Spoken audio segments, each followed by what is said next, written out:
Hi, welcome to this episode of Faith and Logic. In this episode of Faith and Logic, we are going to discuss about the 15 most common fallacies that people make when they try to make their claim. This is going to be useful when you're doing an evangelism. Someone comes to you and say that Bible is corrupted or Jesus is not God, or whenever someone is making a claim, you can check whether they are making these fallacies or not. So these are the 15 most common fallacies that people make while they make any type of a claim. So let's begin by looking at what are these fallacies. The first one is a strawman fallacies. This is one of the very common one that people make when they try to make any claims. So the meaning of strawman fallacy is that misrepresenting someone's view to refute a weaker version. So basically they are creating a straw man. Instead of still man, they create a straw man and they try to destroy that argument which is actually not there. For example, Christians believe in three gods. The Christianity makes no sense. We know that Christians do not believe in three gods. We are monotheist, and they would say that Trinity makes no sense. So the person is attacking a belief Christians do not hold. Christians do not believe in three gods. We are not polytheist. So instead of engaging the real doctrine of Trinity, they would attack the straw man, basically a belief that Christians do not hold. So that is called a straw man fallacy. The second one is an ad hominem fallacy. Ad hominem means attacking the person instead of argument. For example, you are a hypocrite, so Christianity is false. That doesn't prove that Christianity is false if someone is hypocrite or someone is a liar. Christianity is based on the fact and the evidence, the manuscript evidence, the archaeological evidence. It is based on the scripture, Jesus rising from the dead. If any Christian is an hypocrite, that has nothing to do that the Christianity is false. So a person's failures do not prove a belief is false. Truth claims stand independent of the believer's character. The third one is appeal to emotion. It is defined as using the emotion instead of reasoning. For example, I refuse to believe in hell because it scares me. Now, whether the heaven or hell exist, that has nothing to do with what you believe. It is again based on the truth. So, feelings cannot determine the truth. Reality is not based on the emotional comfort. Just because you do not like the concept of hell, that doesn't mean that hell doesn't exist. Or if you do not want to go to heaven, that is your personal opinion. That has nothing to do with the truth. A truth that is something that corresponds with the reality. That is the definition of truth. Let's look at the next fallacy, that is appeal to popularity. Just because majority of the people believe in something, that doesn't prove that it is true. So claiming something is true because many believe it. For example, most people believe all religions lead to God. This is a new religious kind of an idea that is basically a pluralism, that most people believe that all religions lead to God. Truth is not determined by majority vote. Just because multitude of people believe in something, that doesn't mean that it's true. Just because billions of people believe that Islam is true, that doesn't make it true. Just because Hindus believe that all gods or all the deities lead to the same path, that doesn't make it true, because we know that the truth is exclusive. There cannot be multiple gods and goddesses. There must be one true God. Truth is not determined by the majority vote.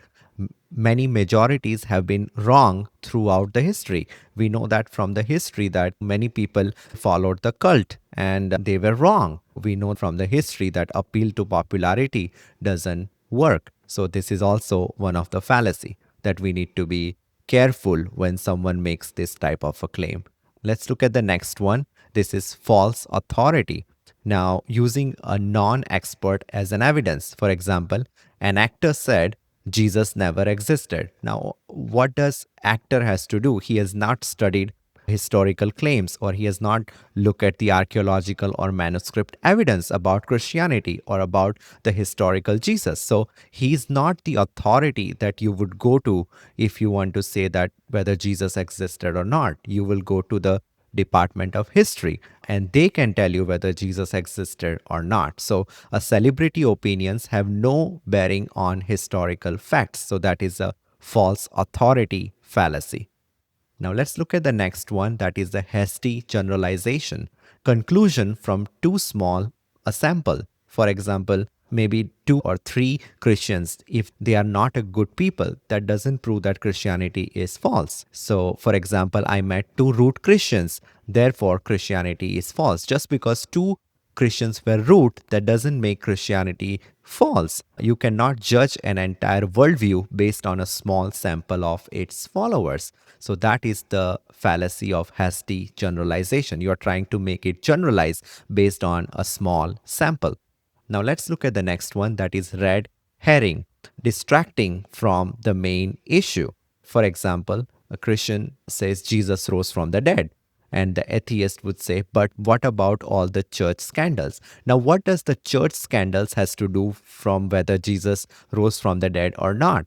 If you want to see whether Jesus rose from the dead, you go and examine the scriptural evidence. You look at the prophetic claim made by the earlier prophets before Jesus, and even during the ministry of Jesus. Jesus made several claims before his death, burial, and resurrection. You examine those claims and you examine the historical evidence that is presented later by Apostle Paul, and you examine the eyewitness accounts that we have, you examine the disciples' testimony and the very fact that they were ready to die for this belief, that itself shows that Jesus rose from the dead. But it has nothing to do with church scandals. So you're trying to distract someone from the main issue. Many times, skeptics, when you are doing an evangelism, they will try to distract you by presenting a different argument, but that has nothing to do with the main issue. So that is simply a distraction from the main issue, and that is a red herring logical fallacy. So the church scandals do not answer whether Jesus rose from the dead or not. So this is also a fallacy. Now let's look at the next one, that is a genetic fallacy. Now the definition of genetic fallacy is that rejecting a belief because of its origin. For example, you only believe in Christianity because your parents taught you.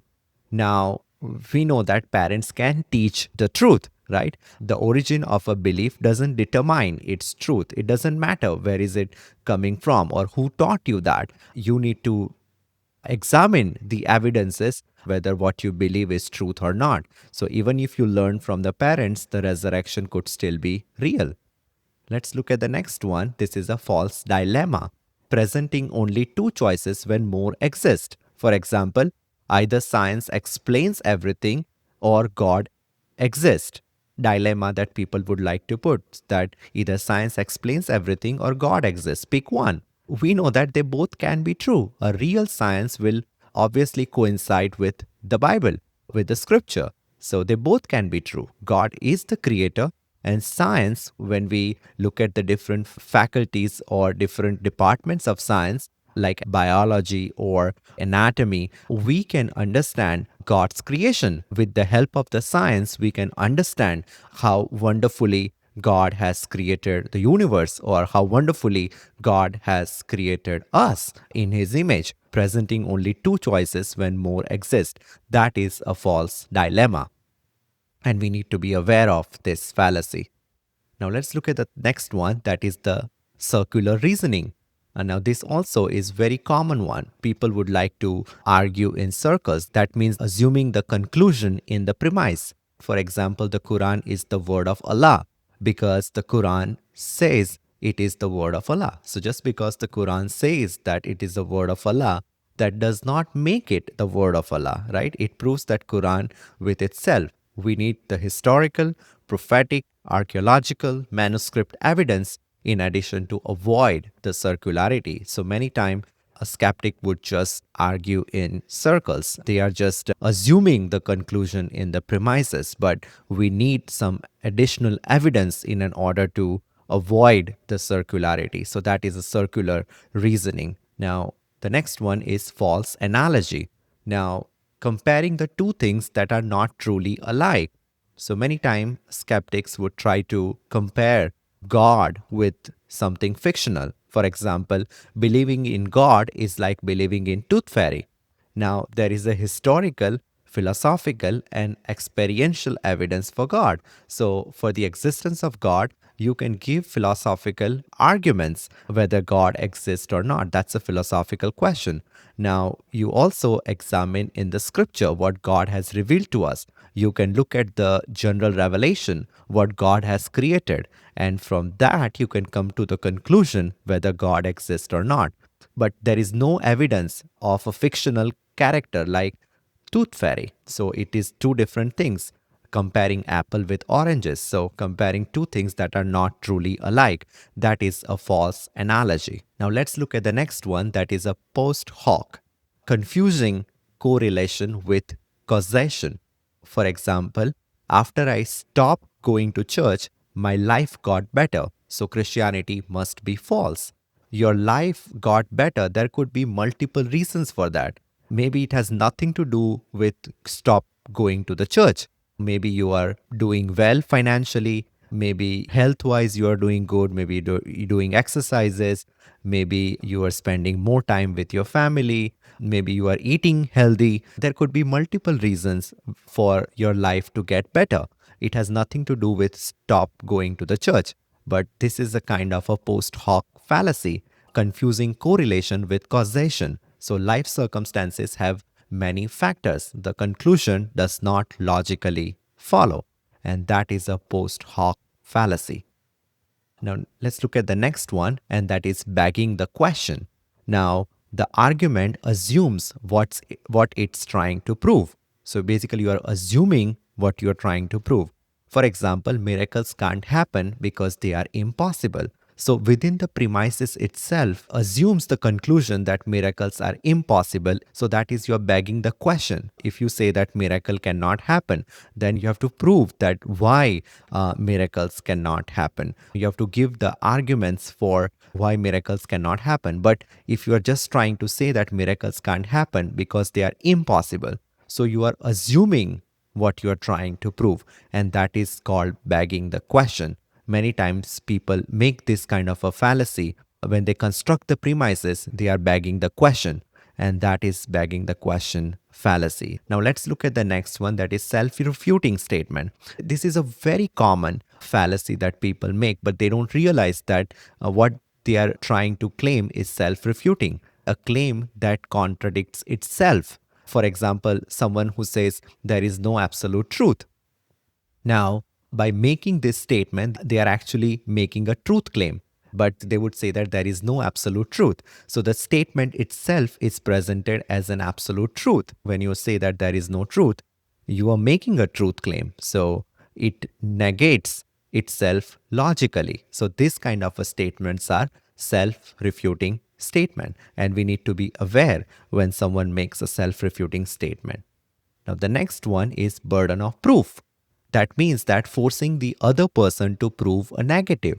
For example, someone would say that the Bible is filled with error and then says, if you can't show me every single verse is error free, that means I am right. So, in the first premise itself, you said that Bible is filled with error. So you are forcing the other person to prove the negative. Now the person made a universal claim that Bible is filled with error. So they must give an example, why you believe that Bible is filled with error. You don't have to refute every verse. So when someone makes a claim that Bible is filled with error, that means the burden of proof is on them. They have to prove that why they believe that the Bible is filled with error. So they have to give the reasons for their argument. You don't need to refute every single verse or every single argument. So that is called the burden of proof. I hope this episode has helped you understanding these 15 most important logical fallacies that people make.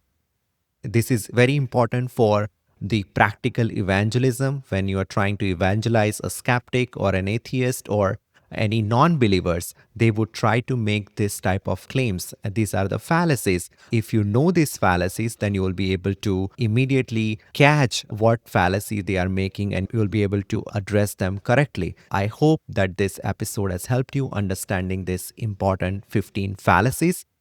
Thank you and God bless.